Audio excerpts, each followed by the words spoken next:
젤렌스키가 윤석열을 낚아서 대한민국을 러우전의 수렁 속으로 끌어놓고 있다. 안녕하십니까. 오하이오 통신입니다.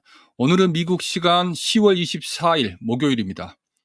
오늘은 어떻게 하다 보니까 러우전과 대한민국이 만나는 접점이 더 많이 생겼습니다. 오늘은 그 부분에 대해서 한번 시간 순으로 지금 어떤 상황이 펼쳐지고 있는지 설명을 해드리도록 하겠습니다.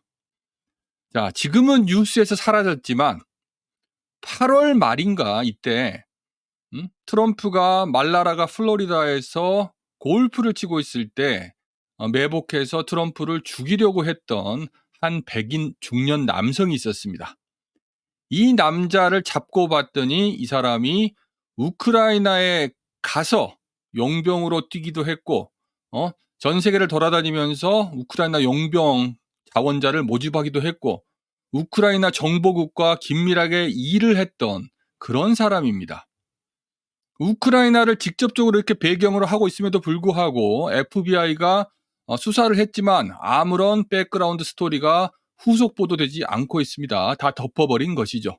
오히려 이란이 트럼프를 죽이려고 했다. 이런 이상한 밑도 끝도 없는 그런 뉴스들만 흘러나왔습니다. 그런데 진짜는 우크라이나랑 연관이 있는 긴밀한 관계를 가지고 있는 미국의 백인 남성, 러시아를 싫어하고 우크라이나를 좋아하는 백인 남성이 트럼프를 죽이려고 했다는 사실입니다. 자, 그러고 나서 이 사건이 있고 나서 한 열흘에서 2주 있다가 젤렌스키가 미국을 방문합니다. 미국에 와서 바이든이나 해리스, 트럼프를 만나가지고 앞으로 어떻게 우크라이나가 러시아 전쟁에서 승리할 수 있을지 자신의 계획을 설명하고 설득하려고 그렇게 시도를 했습니다. 자, 이렇게 트럼프랑 젤렌스키가 만났는데요. 보시다시피 이렇게 얼굴 표정이 좋지가 않습니다. 자, 트럼프는 젤렌스키에게 나는 푸틴이랑 친하다. 물론 너랑도 친하지만 내가 대통령이 되면은 두 사람을 만나서 담판을 지어서 하루속히 러우전을 종결시키도록 하겠다라고 이야기를 했습니다. 젤렌스키 입장에서는 불만이죠. 일단 많은 영토를 빼앗겼는데 그 영토를 다시 되찾겠다는 기약도 없고 나토에 가입시켜주겠다는 약속도 없고 그저 그냥 전쟁을 끝내야 된다라고 했기 때문에 젤렌스키 입장에서는 굉장히 불만스러운 상황이라고 하겠습니다. 다시 돌아가서 왜 우크라이나 용병을 자처했던 사람이 트럼프를 암살하려고 했는지 우리가 한번 이 두 개 점을 이어볼 필요가 있겠습니다. 자, 이 사람이 과연 단독 범행을 했는 것인지 아니면은 배후에서 어떤 정보국이 사주를 했던 것인지 한번 생각을 해볼 필요가 있겠습니다.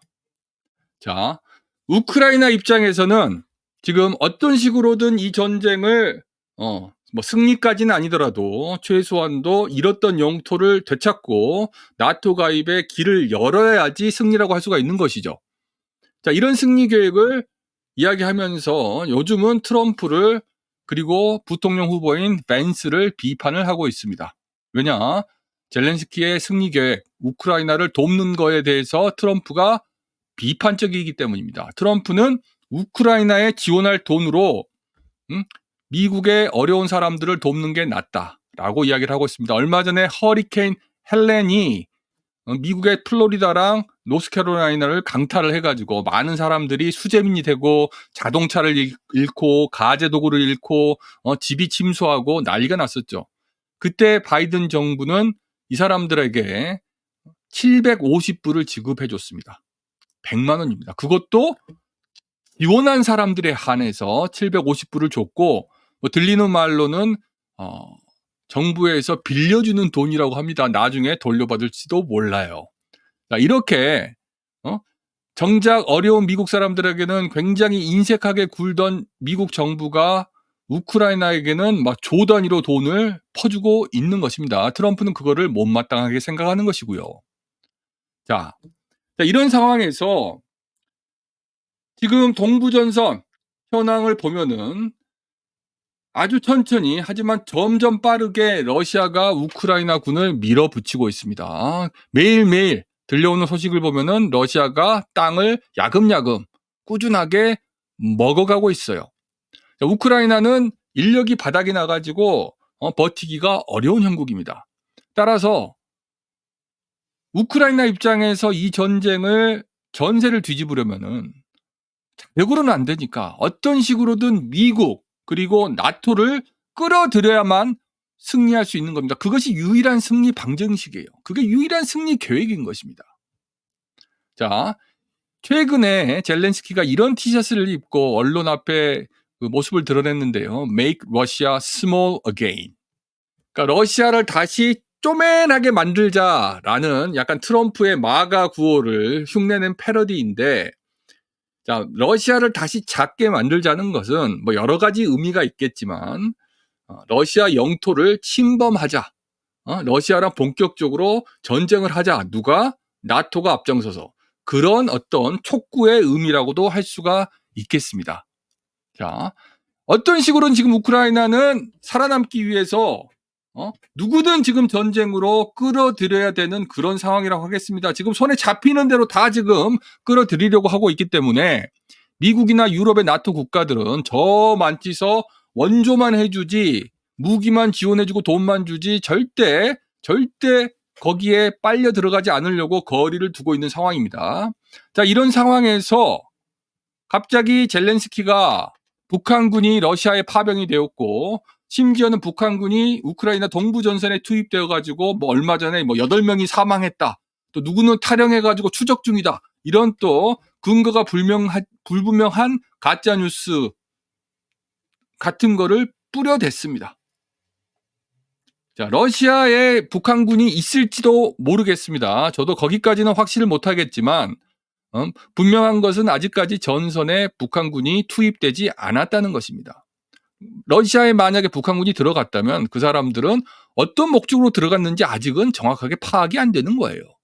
그냥 관광을 갔을 수도 있는 것이고, 놀러 갔을 수도 있는 거잖아. 그리고 뭐 트레이닝 하러 갔을 수도 있는 것이고, 또 거기서 노가다를 하러 갔을 수도 있는 것이고, 알 수가 없는 것입니다. 따라서 우리가 할 수 있는 거는 기다려보면서 정확한 사태를 파악하는 게 중요한 것인데, 지금 젤렌스키가 북한군이 러시아에 도착해서 파병했다, 전장에 나오고 있다라고 가짜 뉴스를 퍼뜨리자마자 지금 우리나라 국정원이 이걸 받아가지고 나토나 미국에게 또 가짜 뉴스를 증폭을 하고 있는 것입니다. 서로 이제 젤렌스키, 윤석열, 나토, 미국이 주거니 받거니 하면서 근거가 불분명한 이 북한 파병설이 마치 기정사실인 것처럼 언론에 보도가 되고 있는 것입니다. 자, 이런 와중에 우리나라의 윤석열 대통령은 발끈해가지고 갑자기 급발진해서 지금 증거도 확실하지 않은 상황에서 갑자기 우크라이나에 군사적 지원을 하겠다, 방어적인 무기뿐만 아니라 살상 무기, 공격형 무기까지도 지원해 줄 수 있다, 검토하겠다라고 밝히고 있습니다. 당연히 러시아에서는 펄쩍 뛰면서 이를 발러 적대 행위로 간주하겠다라고 경고를 하고 있습니다. 자, 왜 우리가 우크라이나에 살상 무기를 줘야 되는지 한번 그 이유를 우리가 생각해 볼 필요가 있습니다. 진짜 북한 파병설이 사실이라고 할지라도 우리가 왜 무기와 심지어는 군인을 우크라이나 전선에 보내야 되는지, 그 필연적 이유가 무엇인지 우리는 한번 곰곰이 생각해 볼 필요가 있겠습니다. 그리고 어쩌면 우리가 무기를 주고 우크라이나한테 돌려받지는 못하고 오히려 러시아한테 빰 맞게 생겼을지도 모른다는 것입니다. 자, 따끈따끈한 소식인데, 브릭스 정상회담을 하고 있는 푸틴 대통령이 트럼프 대통령이 만약에 재당선된다면은 둘이 만나서 토론을 거쳐가지고 러우전을 어떻게 마무리할지 머리를 맞대고 고민을 해보자, 나는 열려있다, 나는 기다리고 있다라고 발표를 했습니다. 트럼프 역시 푸틴 대통령과 친하니까 우리 다시 만나서 좋은 딜을 맺어보자, 이미 진작부터 이야기를 하고 있습니다. 지금 트럼프 대통령이 대선에서 승리할 가능성이 매우 높아지고 있죠. 얼마 전까지만 해도 미국 주류 언론, 한국의 주류 언론들은 해리스가 이기고 있다, 해리스가 승리할 것이다, 가짜 뉴스를 엄청나게 뿌려댔었는데 최근 들어가지고 도저히 이제 감출 수 없는 상황이 발생하고 대선이 멀지 않으니까 트럼프가 역전했다, 떡상했다라고 또 지금 태세 전환을 하고 있습니다만 제 방송을 보시는 분들은 아실 거예요. 계속 트럼프가 약소하게나마 우세를 유지하고 있었다는 것이 정설입니다. 언론이 계속 민주당의 해리스를 밀어주기 위해서 가짜 뉴스, 부풀리기 뉴스를 계속 퍼뜨리면서 펌프질을 했던 것이죠. 이제 와서 진실이 드러날 것 같으니까 태세 전환하는 것이고. 자, 이런 와중에 한번 생각을 해보세요. 지금 러우전 현황도 마찬가지입니다. 미국의 주류 언론이나 한국의 주류 언론들이 러시아가 마치 궁지에 몰려있고 러시아 경제가 폭망할 것처럼 이야기하지만 실제는 진실은 정반대입니다. 러시아 경제는 지금 잘 나가고 있고 브릭스도 성공적으로 개최되고 있고 러시아는 세계 여러 국가들로부터 큰 지지를 받고 있습니다. 군사적으로도 지금 우크라이나를 밀어붙이고 있는 형국입니다. 따라서 굳이 북한의 도움이 절실히 필요하지 않은 상황이라고 할 수 있습니다. 오히려 북한이 숟가락이라도 얹으려고 하는 것이라면 모를까. 러시아 입장에서 북한의 도움이 딱히 필요한 건 없어요. 딱 하나 있다면은 노동력이 부족합니다. 경제가 화랑이고 젊은이들이 지금 전선에 배치되어 있기 때문에 노가다 인력이 부족하다라는 이야기는 있습니다. 따라서 북한 젊은이들이 가서 외화벌이 차원에서 노가다를 할 수는 있을 거라고 저도 생각을 합니다. 자, 이렇게 지금 2주 후면은 트럼프가 당선될 가능성이 정배인데 트럼프가 당선이 되자마자 바로 태세 전환을 해서 미국은 특히 미국 행정부는 우크라이나 지원을 축소하거나 중단할 가능성이 매우 높습니다. 따라서 전세는 급변해서 자, 러시아와 우크라이나, 미국과 러시아가 어떤 식으로 전쟁을 마무리할지 토론, 비밀 협상에 들어갈 것이 분명합니다. 이런 상황에서 우리나라는 지금 무기를 보내겠다라고 급발진하고 있는 것입니다. What a bad timing. 인생은 타이밍인데요.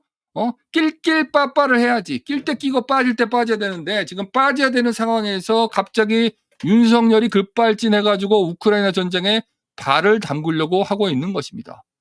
그냥 우크라이나랑 같이 죽자는 거예요. 뭐 하는 짓입니까? 마침 우리나라 민주당에서 지금 이런 윤석열 정권의 급발진에 대해서 지금 비판을 하고 있는데요. 러시아를 적대하다 보니까 이런 일이 생겼다. 사실 러시아를 적대했기 때문에 그 틈을 비집고 과거에 소원했던 러시아한테 구애를 해가지고 북한이 이번에 인정을 받은 거 아니겠습니까? 그 덕분에 윤석열의 무대뽀 반러 정책 때문에 북한이 수혜를 받은 거예요. 만약에 한국이 계속 정도의 차이는 있더라도 눈치를 보면서 중립 외교를 하고 러시아를 가까이 뒀더라면은 푸틴이 김정은을 만나는 일은 없었겠죠.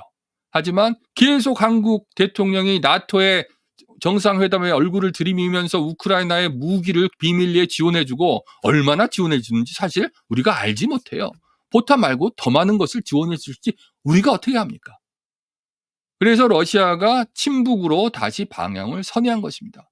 그 결과 지금 이런 일이 벌어지고 있는 것인데 자, 어떤 일이 있더라도 우리나라가 추가로 우크라이나에 무기를 지원하거나 인력을 파병하는 일은 막아야 한다라고 생각을 합니다. 뭐 정의의 문제가 아니에요. 당장 전쟁이 끝나게 생겼는데 왜 지는 편에다가 배팅을 합니까? 왜 해리스가 지고 있는데 이제 와가지고 해리스를 지지한다라고 선언을 합니까? 그럴 필요가 없잖아. 이기는 쪽에 붙어야죠.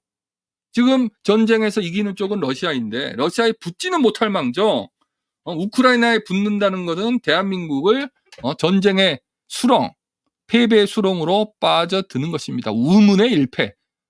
자고 일어나 보니까 갑자기 대한민국이 의문의 일패를 할 수도 있다라는 얘기가 되겠습니다. 자, 그런 점에서 윤석열 정부 정신 차리고 급한 건 알겠는데 대한민국의 국익을 본인의 사익을 위해서 훼손해서는 안 될 것입니다. 역사의 심판을 받게 될 거예요. 감사합니다. 여러분 구독, 좋아요 부탁드리면서 또 다음에 찾아뵙겠습니다.